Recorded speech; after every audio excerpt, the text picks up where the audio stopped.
오늘 우리에게 주시는 하나님의 말씀은 창세기 39장 1절에서 6절 그리고 21절에서 23절까지의 말씀입니다. 함께 오늘 말씀을 교독하여 읽도록 하겠습니다.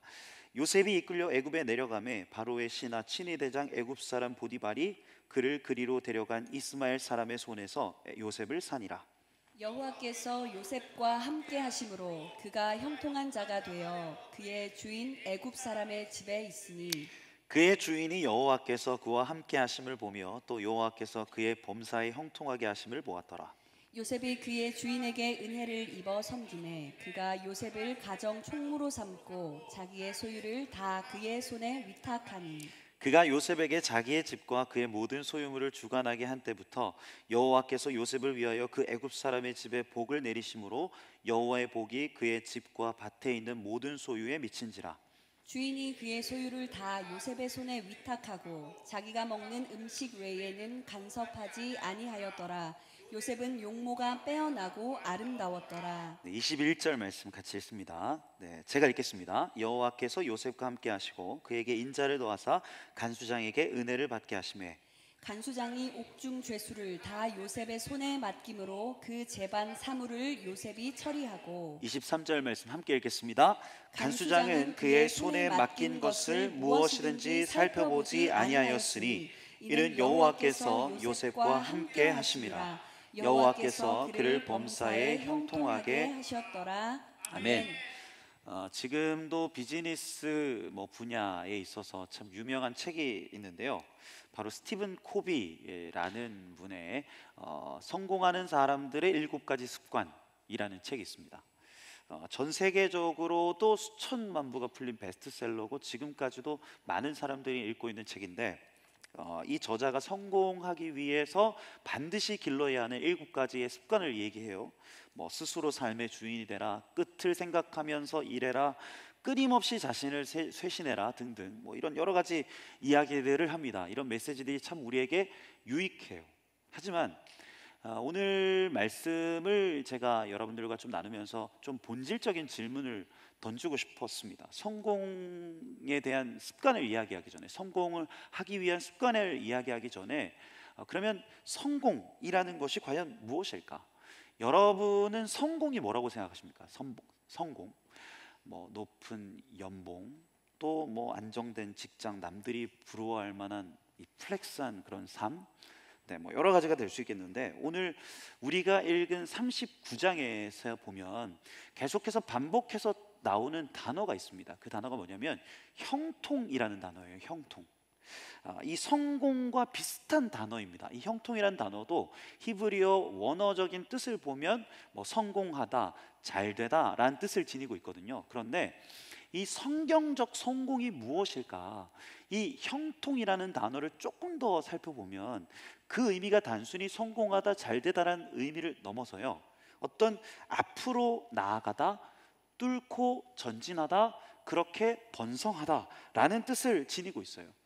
이게 무슨 말일까요? 즉 성경이 말하는 형통, 또 성경이 말하는 성공을 보면 이것은 단순히 일이 잘 풀리는 외부적 요건이 좋아지는 것만을 의미하는 게 아니라는 거예요. 오히려 이것을 넘어서서 내 상황이 꼬인 것 같고 내 환경이 지금 답답한 것처럼 느껴지는 이 외부적 상황 가운데서도 그것을 뚫고 나갈 수 있는 힘을 의미하고 있다는 것입니다. 오늘 성경을 보면 제가 여러분들에게도 자주 말씀드린 그 심리학 개념이 하나 있죠. 회복 탄력성이라고. 회복 탄력성. 이게 무엇이었습니까? 단순히 문제가 없어서가 아니고, 없어서 잘 사는 것이 아니고, 문제가 있어도 그 문제를 잘 극복하고 그 문제 가운데서도 앞으로 일어나서 걸어가는 힘이 바로 이 회복 탄력성이라고 말씀을 드렸어요. 실패, 상실, 상처가 있어도 오히려 그것을 발판 삼아서 용수철처럼 튀어오르는 힘, 그것을 통해서 성장하는 힘, 이 개념이 바로 회복 탄력성이라고 말씀을 제가 이따금씩 드렸는데, 이 개념과도 연결되는 단어가 오늘 형통, 성경이 말하는 성공이라는 이 의미, 단어라는 것이에요. 우리의 삶에서도요, 원하는 직장의 문이 닫히고 뭐 관계적인 어려움을 경험하고 또 삶이 자꾸 꼬이는 것처럼 느껴질 때 그 자리에서조차도 그것을 뚫고 나갈 수 있는 힘, 그 가운데서도 번성할 수 있는 그 능력, 이게 바로 오늘 성경이 말하는 성공의 개념이라고 말할 수 있습니다. 요셉을 보세요. 요셉, 형들에게 배신당하고 또 노예로 팔려가서 채색옷이 찢긴 채로 노예로 팔려가서 17살 때 그렇게 보디발의 집에서 노예로, 하인으로 살아갑니다. 그의 현실이 암울할 때 그지 없어요. 아버지의 사랑을 받으면서 온갖 호화를 다 누렸던 이 요셉이 가장 비천하고 가장 비참한 그 삶을 살아갑니다. 그 환경 속에서 살아가요. 그런데 성경은 놀랍게도 오늘 요셉이 어떠했다라고 말씀하느냐? 형통했다, 형통했다라고 말씀하는 거예요. 세상의 눈으로 보면 실패자하고 피해자일 뿐인데 오늘 성경은 요셉이 성공한 사람이라는 것입니다. 왜입니까? 그가 외부적 상황에 갇히지 않고 그 상황을 뚫고 나가는 내적 힘이 그에게 있었다는 거예요. 그렇다면 그 내적 힘이 어떻게 생기게 된 것일까? 이거는 하루아침에 생긴 것이 아니에요. 우리가 오늘 본문 창세기 39장, 그리고 지난주에 우리가 창세기 37장, 이제 막 요셉이 미디안의 상인에 의해서 팔려가는 그러한 장면을 우리가 나눴는데 37장과 39장 사이에는요 10여 년의 세월이 있습니다. 그러니까 17살 때 요셉이 이집트로 팔려가고, 그 다음에 요셉이 애굽에서 이집트에서 총리가 됐던 나이가 30살인데요 그러니까 이 요셉이 보디발의 집에서 하인으로 근무하면서 감옥에서 종살이했던 시간이 바로 13년여간이라는 거예요. 그러니까 오늘 이 요셉이 보디발의 집에서 거의 10여 년 정도를 이 하인으로, 노예로 살아갔다는 것입니다. 그러니까 억울하고 이 고된 시간을 통해서 하나님이 요셉을 깎고 다듬으시는 거예요. 그래서 제가 처음에 이 요셉에 대해서 말씀드릴 때 미성숙하고 철없는 사람이다라는 그런 이야기를 나눴는데, 그런 것들이 조금씩 깎여 나가고 그의 신앙과 삶이 조금씩 깊어지기 시작하는 거예요. 그래서 결국 그는 오늘 억울한 그 상황 가운데서도 암담해하지 않고 그 자리에서도 형통한 사람으로 서갈 수 있었던 겁니다. 그렇다면 무엇이 오늘 요셉을 형통한 사람으로 만들어 갔을까? 그리고 오늘 우리도 이 요셉처럼 이 막힌 것을 뚫어갈 수 있는 힘, 이 형통한 삶, 이 성경적으로 성공한 인생을 살아갈 수 있을까? 우리 오늘 말씀을 통해서 형통할 수 있는 신앙인의 3가지 특징, 3가지 습관을 여러분들과 좀 함께 나눠보기를 원합니다. 먼저 오늘 요셉이 형통할 수 있었던 첫 번째 이유는요, 그가 주변에 하나님의 흔적을 남기는 그런 사람이었기 때문이에요. 오늘 본문 2절에서 3절 말씀 같이 한번 읽어볼까요? 2절에서 3절 말씀. 여호와께서 요셉과 함께 하심으로 그가 형통한 자가 되어 그의 주인 애굽 사람의 집에 있으니 그의 주인이 여호와께서 그와 함께 하심을 보며 또 여호와께서 그의 범사에 형통하게 하심을 보았더라. 자, 오늘 요셉을 보면 요셉에게 하나님이 함께 하셨다라고 말씀하고 있습니다. 이처럼 요셉은 하나님과 가까웠던 사람, 하나님과 친밀했던 사람이었습니다. 그런데 중요한 것은요, 이 경험, 이 하나님과의 친밀한 경험, 이 하나님의 함께 하심이 단순히 요셉의 개인적 내적 경험에서만 끝난 것이 아니라는 거예요. 오늘 본문을 보면요, 보디발 간수장, 뒤에 뭐 요셉이 나중에 감옥에 갔을 때 간수장, 그리고 모든 사람이요 다 알았다는 겁니다. 이 요셉이라는 청년을 보면 사람들이 느낄 수 있었다는 거예요. 아, 쟤는 뭔가 좀 다르다 라는 것이 느껴졌다는 거예요. 무슨 말입니까? 하나님의 임재가 그 주변에 있던 사람들에게까지 느껴졌다는 거예요. 요셉 안에 있었던 그 하나님의 흔적이 그의 삶을 통해서 드러나기 시작했다는 것입니다. 어떻게 이런 일이 가능했을까? 저는 좀 상상을 해봅니다. 바로의 친위 대장 이 보디발의 집, 지금으로 치면 청와대 경호처장의 집이었어요. 그러니까 뭐 하인이 얼마나 많았겠습니까? 뭐 노예나 하인이 뭐 수백 명쯤 됐을 겁니다. 그 시대를 치면. 그런데 수백 명이 똑같은 일을 하는데요, 이 요셉은 다른 거예요. 다른 이들이 억울해하고 불평해할 때 이 요셉은 평정심을 잃지 않습니다. 모두가 서로에게 책을 막 떠넘길 때 그는 묵묵히 자기의 일을 감당합니다. 무엇보다도 그는 노예인데도요, 비굴하지 않습니다. 네, 오히려 그 고결하고 당당한 그의 모습이 항상 그의 말투와 태도에서 드러나요. 그러니까 이 보디발도 이 요셉을 주목하여 보는 겁니다. 저 하인은 왜 다를까? 똑같은 노예일 뿐인데 도대체 그 힘이 어디서 나오는가? 어느 날 보디발이 이 요셉을 불러요. 보디발이 아내가 아니고 보디발이 이 요셉을 부르는 거죠. 그리고 그와 이런저런 대화를 주고받습니다. 그런데 이 젊은이 요셉이 참 지혜로워요. 그리고 이 청년과 이야기하다 보면 뭔가 마음이 위로가 되고 평안해지는 거예요.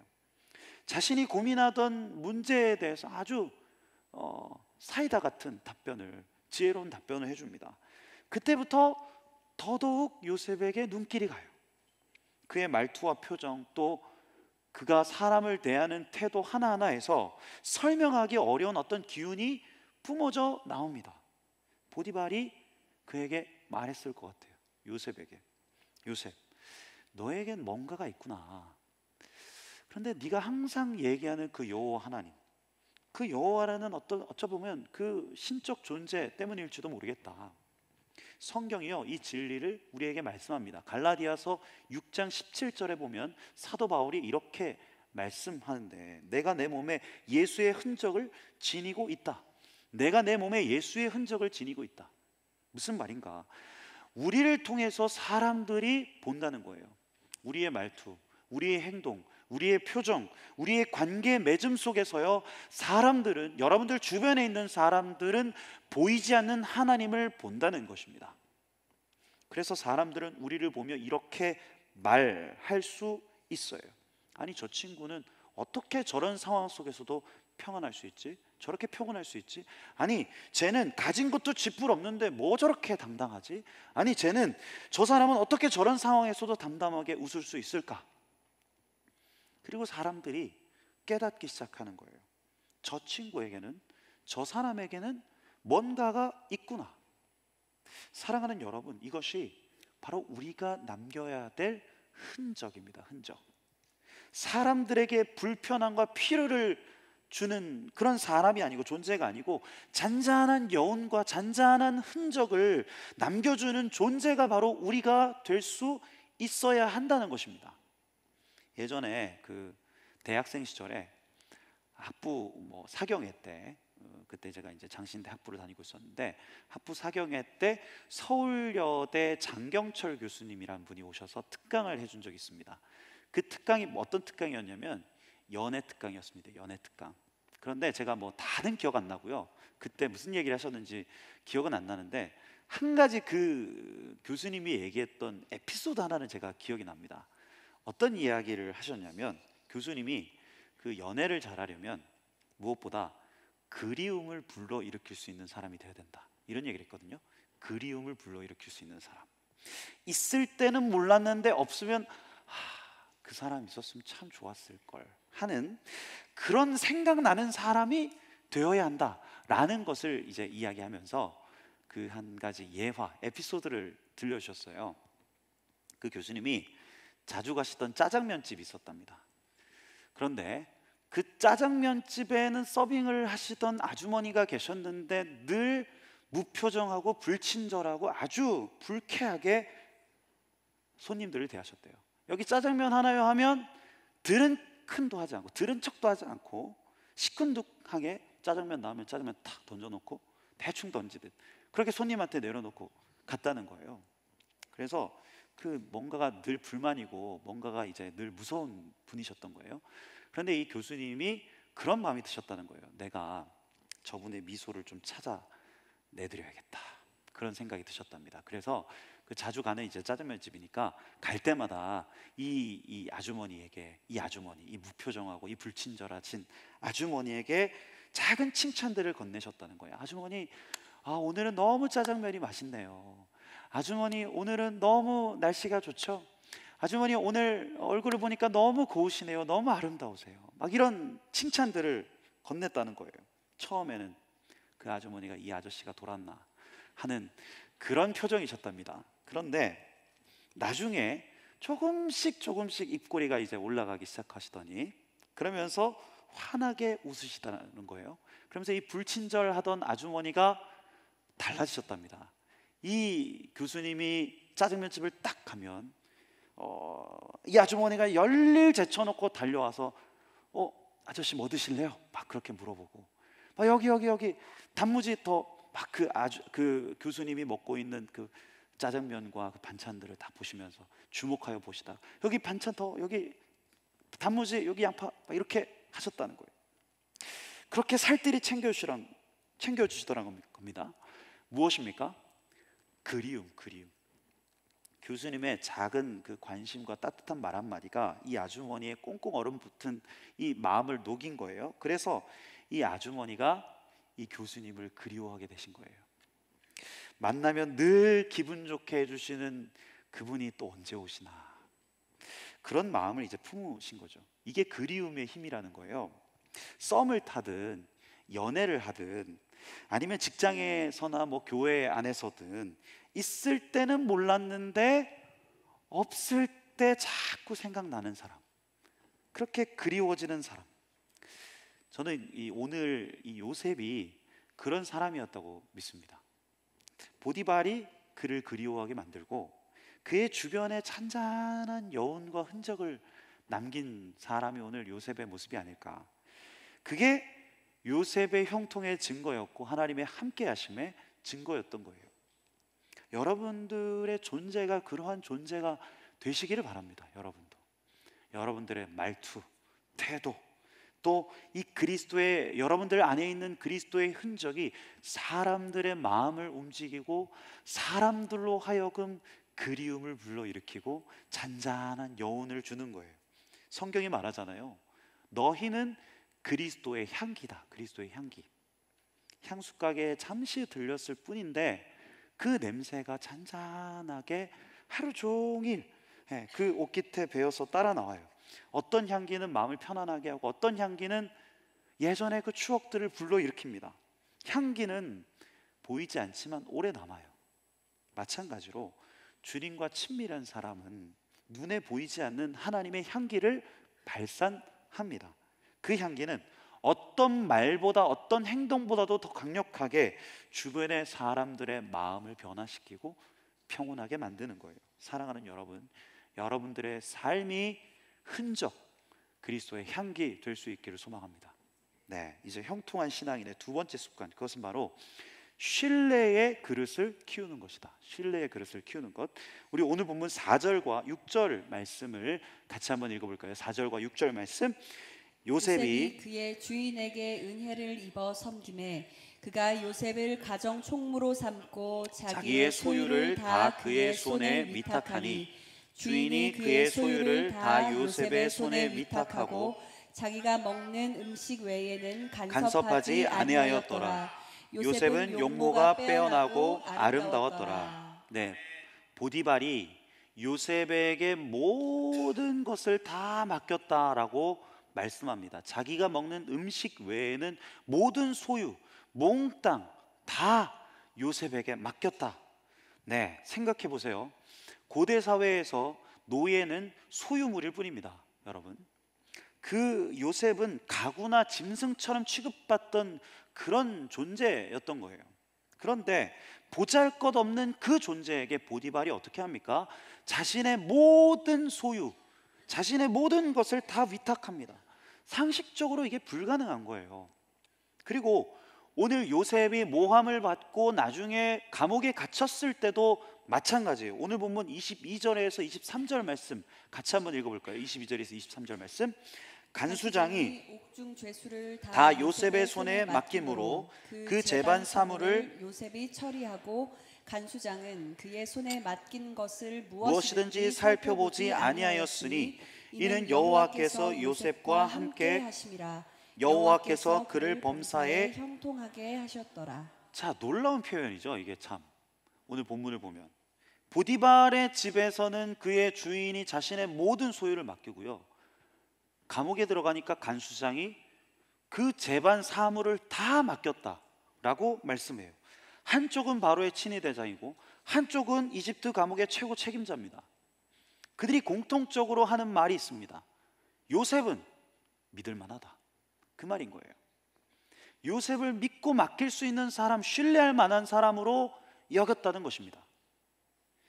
여러분, 좀 도전적인 질문을 드리고 싶어요. 신앙만 좋으면 다 해결됩니까? 아멘? 네. 그쵸. 네. 신앙이 좋아야 되는데요, 정말 좋아야 됩니다. 건강하게 잘 좋아야 돼요. 어쨌든 하나님과의 관계가 가장 중요한 뿌리예요.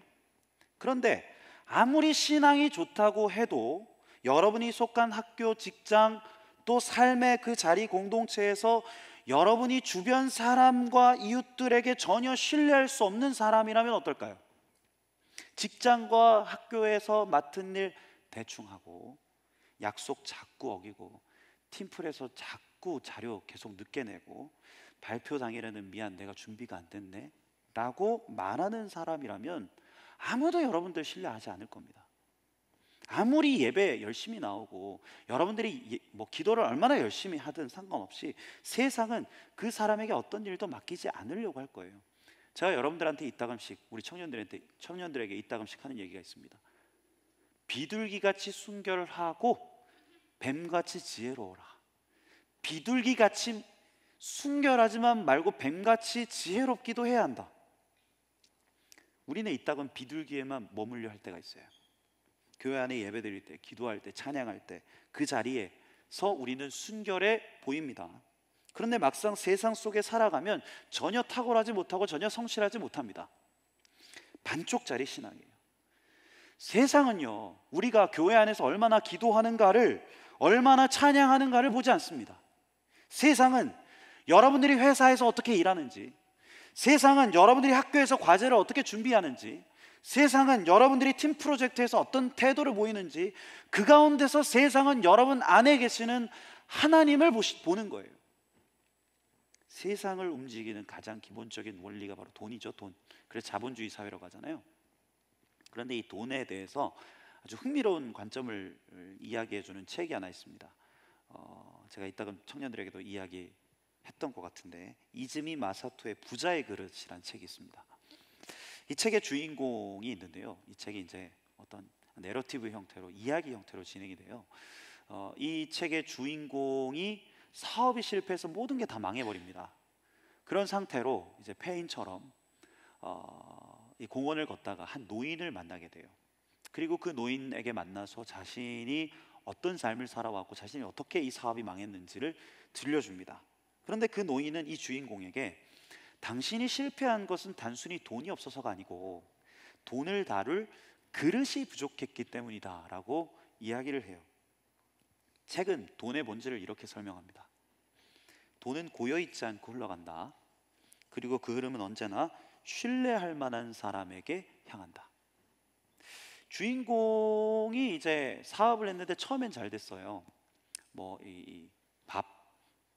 집밥이 아니죠. 요식업을 이제 했는데 동업자와의 신뢰도 좋았고 직원들도 만족했고요. 고객들도 참 좋아했습니다. 그런데 사업이 잘 되면서 이 주인공이 욕심이 생긴 거예요. 내가 조금 더 많은 이득을 취할 수는 없을까, 그런 생각을 가지기 시작한 거예요. 그 순간부터 균열이 가기 시작해요. 동업자의 조언을 무시하고 직원들의 불만을 다 무시해버리고 심지어 밥을 짓는 과정까지 외부 업체에 맡기면서 효율을 따지기 시작합니다. 겉으로는 비용 절감이라는 이유였지만 실제로는 가장 중요한 신뢰를 갉아먹는 선택이 되어버려요.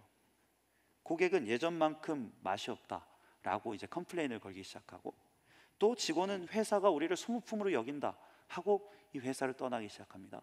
그리고 동업자도 나중에는 등을 돌려버립니다. 이 작은 균열들이 쌓이면서 그의 신용이 완전히 무너져 버려요. 그리고 이 신용이 무너지는 순간 그에게 흘러들어오던 돈줄도 완전히 끊겨버리게 됩니다. 책이 말하는 핵심은 단순해요. 돈은 단지 능력에 뛰어난 사람에게 가는 것이 아니고 결국 신뢰할 만한 사람, 신용을 가진 사람에게 흘러 들어간다라는 것을 이 책이 이야기합니다. 사회를 보세요. 오늘날의 사회. 겉으로는 스펙, 돈, 능력이 모든 것을 좌지우지하는 것처럼 보입니다. 좋은 대학, 화려한 스펙, 높은 연봉이 성공의 전부인 것처럼 느껴져요. 그런데 실제로 사람을 움직이고요, 기회를 열어가고요, 그리고 그 사람이 속해 있는 공동체를 살려내는 것이 무엇인가? 저는 신뢰라고 믿습니다. 신뢰. 취업할 때, 승진할 때, 사업할 때도 결국 핵심은 저 사람을 믿을 수 있냐라는 거예요. 저 사람을 믿을만 하다라는 이 신용이 깨져버리면 돈도 기회도 사람도 다 흩어져 버리는 거예요. 반대로 신뢰를 얻은 사람에게는 돈도 자원도 기회도 모여드는 것입니다. 하나님도 마찬가지예요. 하나님이 오늘 우리에게 묻는 것은 단순합니다. 너는 신뢰할 만한 사람인가? 바꿔 말하면 너는 신실한 사람인가? 저는 믿습니다. 하나님은요, 우리에게 많은 것을 맡기길 원하세요. 제가 말씀드렸잖아요. 천지를 지으신 하나님이시다. 부와 기가 다 주님께로 말미암는다. 하나님은 여러분들에게 풍성하게 부어주시길 원하시고요, 흘러 넘치도록 채워주시기를 원하시고 기뻐하시는 하나님이십니다. 믿으십니까? 네. 그런데 우리가 여기서 붙잡아야 될 본질적 질문이 있어요. 그것은 뭐냐면, 나는 과연 하나님의 것을 맡을 그 그릇이 되었는가? 그릇이 되는가? 중요한 것이 무엇입니까? 하나님이 나한테 뭘 맡기느냐가 중요한 게 아니고요, 내가 하나님이 기꺼이 주고 맡길 만한 사람이 되는 것이 중요하다는 거예요. 그래서 하나님은 오늘도 우리의 성품, 우리의 태도, 우리의 인격을 주목하여 보시는 겁니다. 얘는 약속을 잘 지키나? 얘는 사소한 일에도 정직한가? 얘는 누가 안 보든 신실한가? 이 하나님의 기준에서 신뢰할 만한 사람이라면 하나님은 그에게 그분의 것을 기꺼이 맡기신다는 거예요. 사람들은 요셉에게 맡기면 된다라고 말했습니다. 하나님도 요셉에게 그분의 뜻과 일을 맡기셨습니다. 여러분도 그런 사람 되기를 바랍니다. 철호한테 맡기면 되더라. 아멘이십니까? 현석이한테 맡기면 되더라. 네, 그런 이야기 듣는 사람이 되시길 바랍니다. 네, 그렇게 하나님의 흔적을 남기고 신뢰의 그릇을 키워갔던 요셉, 그는 결국 자기만 잘 되는 인생이 아니라 그렇게 주변을 살리는 인생으로 살아가게 돼요. 이것이 마지막 형통을 향한 우리의 마지막 습관입니다. 그것은 바로 복을 확산하는 자로 살라는 것이에요. 복을 확산하는 자로 살라. 오늘 보면 5절은 이렇게 말씀합니다. 5절 말씀 같이 한번 읽어볼까요? 그가 요셉에게 자기의 집과 그의 모든 소유물을 주관하게 한 때부터 여호와께서 요셉을 위하여 그 애굽 사람의 집에 복을 내리심으로 여호와의 복이 그의 집과 밭에 있는 모든 소유에 미친지라. 자, 이제 보디발의 집에서였고, 이제 이 요셉이 감옥에 있을 때 어떠했느냐? 21절 같이 한번 읽어볼까요? 21절 말씀. 여호와께서 요셉과 함께 하시고 그에게 인자를 더하사 간수장에게 은혜를 받게 하시매. 자, 무슨 뜻입니까? 보디발의 집에 요셉이 있으니까 요셉이 형통하니까 보디발의 집이 형통하고, 또 요셉이 함께 있으니까 감옥마저도 은혜의 자리가 됐다라는 거예요. 형통이 뭡니까? 내 자리만 빛나는 게 아닙니다. 오히려 나를 통해서 내 주변이 살아나는 거예요. 여러분이 속한 교회, 가정, 직장, 학교, 삶의 자리가 여러분 때문에 더 따뜻해지고 더 건강해지고 더 밝아지는 거예요. 직장에서 어떤 팀은 유난히도 성과가 좋고 분위기가 좋아요. 그 이유는 대단한 전략 때문일 수도 있겠지만 늘 맡은 일에 책임을 다하고 다른 사람의 부담을 덜어주는 한 사람이 있기 때문일 확률이 높습니다. 그 사람, 그 키맨 때문에 팀 전체가 신뢰와 활력을 가지는 거예요. 학교도 마찬가지예요. 과제나 팀 프로젝트 할 때 늘 제 시간에 자료 준비하고 다른 친구들 챙기는 친구 있으면 그 모임은 흐트러지지 않고 좋은 결과를 내게 돼 있습니다. 살아가는 여러분, 세상은 늘 우리에게 이런 걸 물어봐요. 너 요즘 얼마 버냐? 너 얼마나 높은 직급을 가졌냐? 너 얼마나 높이 올라갔냐? 하지만 오늘 하나님은 우리에게 이것을 물으십니다. 너로 인해 다른 누군가가 살아났냐? 너로 인해서 네 주변이 지금 복을 받고 있냐? 너로 인해서 네가 속한 공동체가 더 밝고 더 건강해졌냐? 형통 우리의 성공은요, 성취가 아닙니다. 형통 우리의 성공은 바로 생명력이에요. 생명력. 다른 이들에게 미치는 선한 영향력인 것입니다. 약방의 감초라는 말 아시죠? 약방의 감초. 감초는요, 한약에서 거의 빠지지 않는 약재랍니다. 혼자서는 잘 쓰이진 않는데 다른 약재들과 함께 할 때 효능을 높여주고 독성을 줄여주는 그런 효과가 있대요. 겉으로는 주연이 아니고 조연처럼 보이지만 이 감초가 없으면 이 한약의 전체적인 균형과 맛이 깨져버린답니다. 저는 요셉이 오늘 그런 사람이었다고 믿습니다. 약방의 감초 같은 사람. 나만 빛나겠다가 아니고요, 늘 자신이 속한 공동체를 살려내는 그러한 사람. 보디발의 집에서도 감옥에서도 요셉이 있으면 분위기가 달라지는 거예요. 요셉이 있으면 사람들의 마음이 모이고 활력이 생기고 심지어 감옥조차도 은혜의 자리로 바뀌는 겁니다. 나 때문에 공동체가 살고, 나 때문에 교회가 건강해지고, 나 때문에 누군가가 위로를 얻는 것, 그것이 바로 여러분들이 맺어야 될 형통의 열매, 성공의 열매라는 것이에요. 어떠십니까? 여러분은 그 복을 주변에 확산하고 계십니까? 주변을 살리고 하나님의 선을 흘려보내고 계십니까? 말씀을 마무리합니다. 오늘 요셉처럼 하나님의 흔적을 남기는 사람, 믿을 만한 신뢰의 그릇이 되어 주변을 살리는 그러한 선한 영향력 있는 사람 될 수 있기를 소망합니다. 그렇게 우리의 인생이 세상이 말하는 성공을 넘어서 하나님 말씀하시는 그 참된 형통의 길을 걷는 복된 인생 될 수 있기를, 여러분 모두가 그렇게 참으로 하나님 보시기에 성공한 인생을 사는 모두 될 수 있기를 간절히 소망합니다. 오늘 말씀 가지고 이 찬양 고백할까요? 우리 영혼에 주가 주신 꺼지지 않는 빛이 있네. 오직 주님께 올려드릴 때 그 빛을 밝혀주시리라. 이제 일어나 소망이 없는 어두운 세상에 나아가라. 네 빛을 비춰라. 모두가 알도록 빛을 들고 세상으로, 빛을 들고 세상으로. 여러분, 이 예배당 밖을 벗어나서 정말로 빛이 되십시오. 그것이 진정한 성공, 진정한 형통입니다.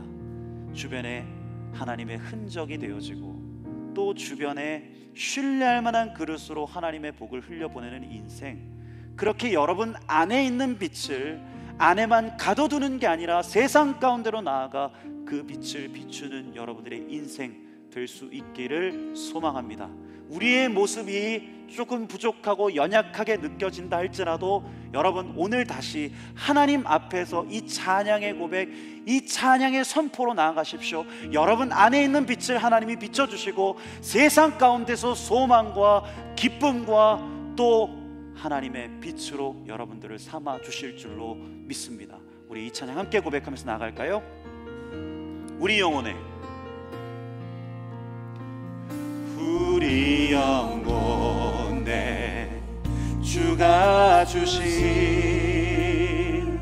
꺼지지 않는 빛이 빛이 있네. 오직 주님께 우릴 드릴 때 그 빛을 밝혀 주신 우리 영혼의 주가 주신 우리 영혼의 주가 주신 꺼지지 않는 빛이 있네. 오직 주님께 우릴 드릴 때 그 빛을 밝혀 이제 일어나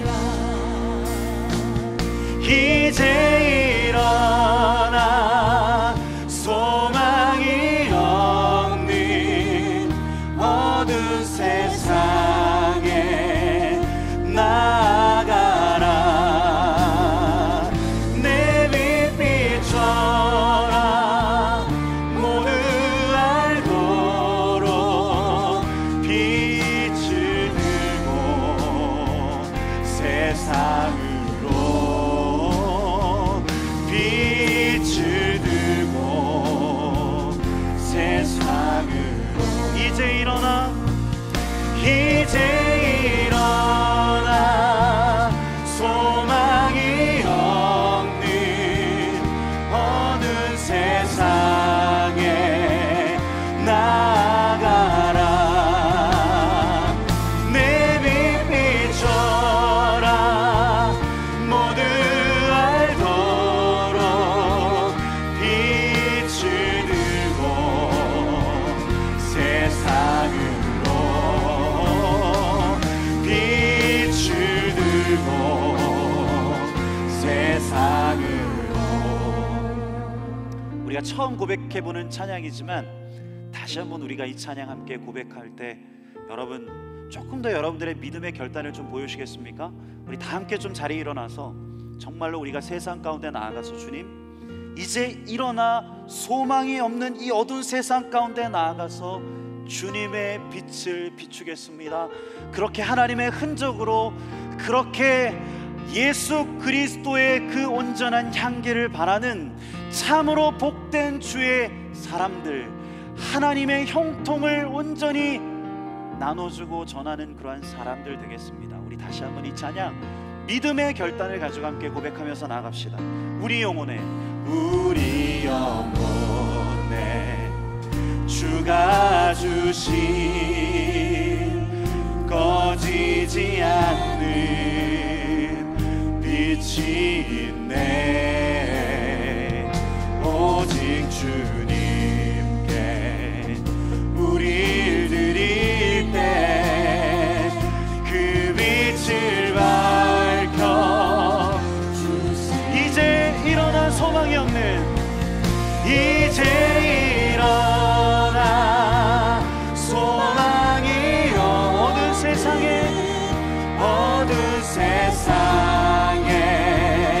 나아가라.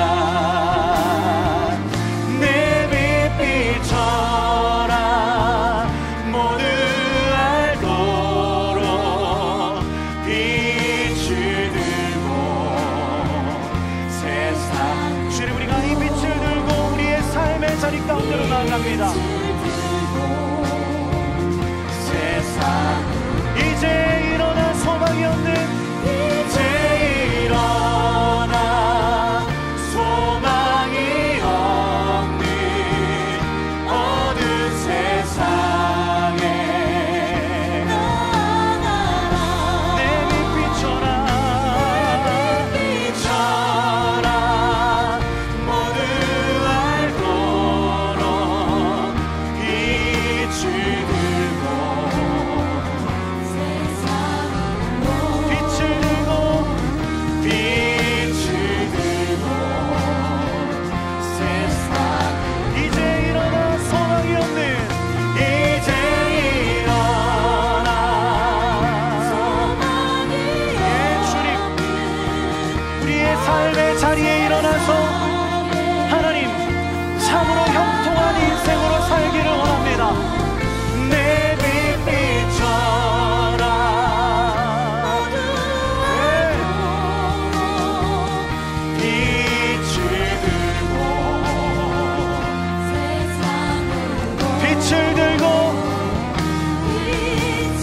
마지막으로 한 번 더 선포하며 나갈까요? 이제 일어나 소망이 없는 이제 일어나 예 주님 주님 안 계신 세상 가운데로 나아가 하나님 빛이 되고 소망이 되고 흔적이 되고 향기가 되고 예수 그리스도를 따르는 인생으로 살아가기를 원합니다. 네. 빛을 들고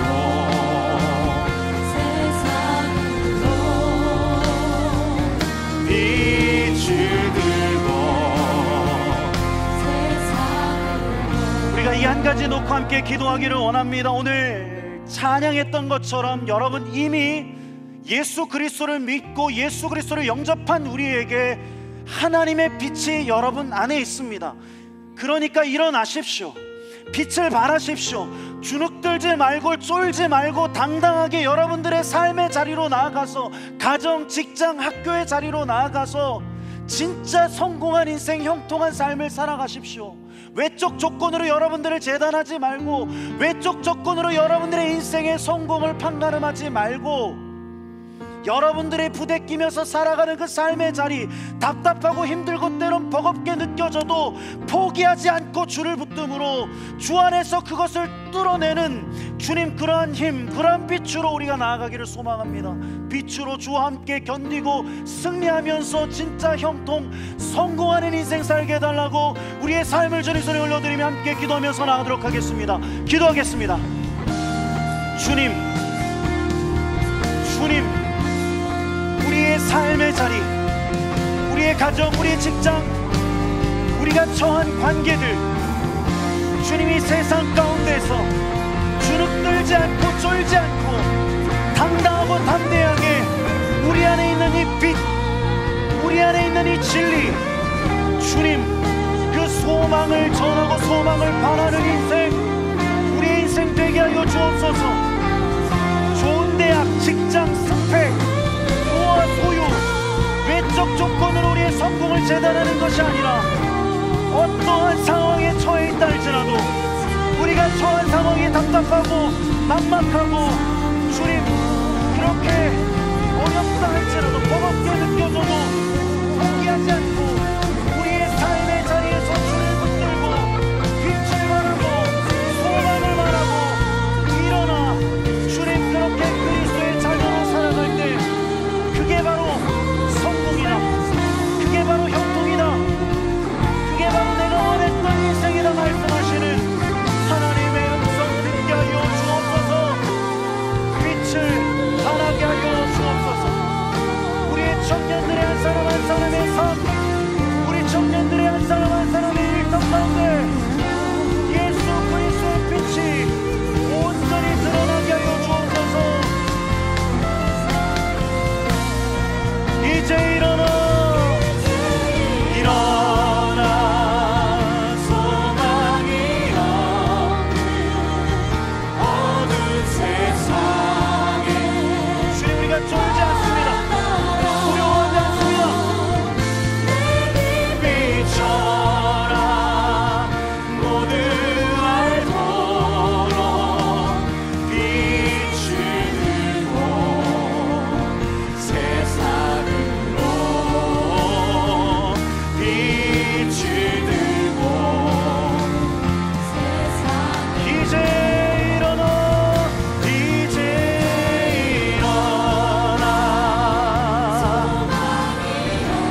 예 주님 나가라 내 빛 비춰라 모두 알도록 빛을 들고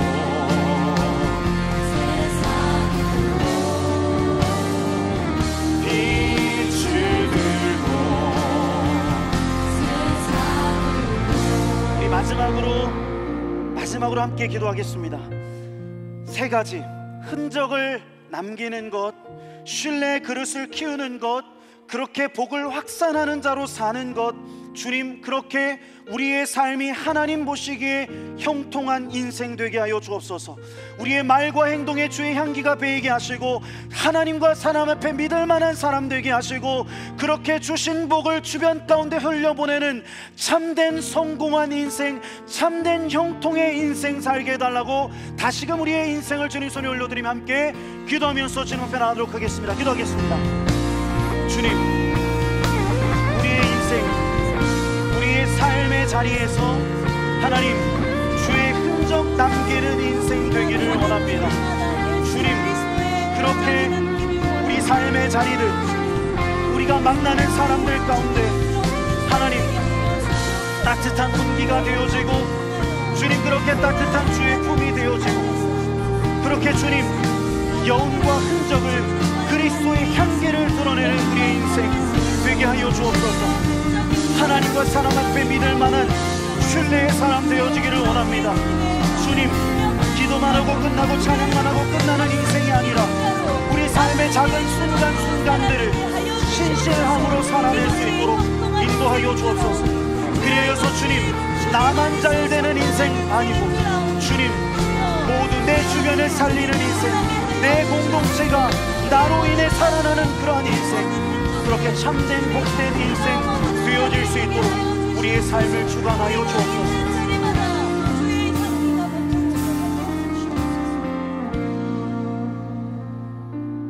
은혜의 주님, 그렇습니다. 예수 그리스도를 믿음으로 말미암아 우리 안에는 이미 형통할 수 있는 그 힘과 능력과 근원이 있음을 믿습니다. 우리 안에 예수 그리스도께서 사십니다.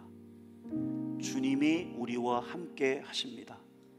요셉과 함께 하심으로 그의 인생을 가장 형통한 인생으로 빚어가셨던 주님, 오늘 우리와도 함께 계셔서 빛이 되시고 소망이 되어주시는 줄 믿습니다.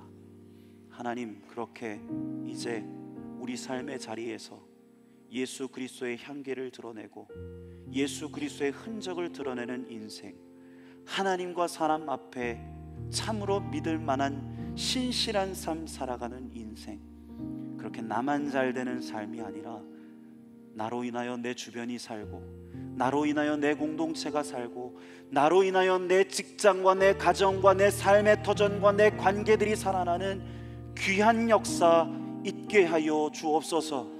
그렇게 하나님의 참된 복으로 형통의 삶을 누리는 우리 모두 되어질 수 있는 주님, 우리 YKD 지체들 한 사람 한 사람 되게 하여 주옵소서. 이 모든 말씀 예수님의 이름으로 기도합니다. 아멘. 우리 서신 채로 다 함께 봉헌 찬양 드리도록 하겠습니다.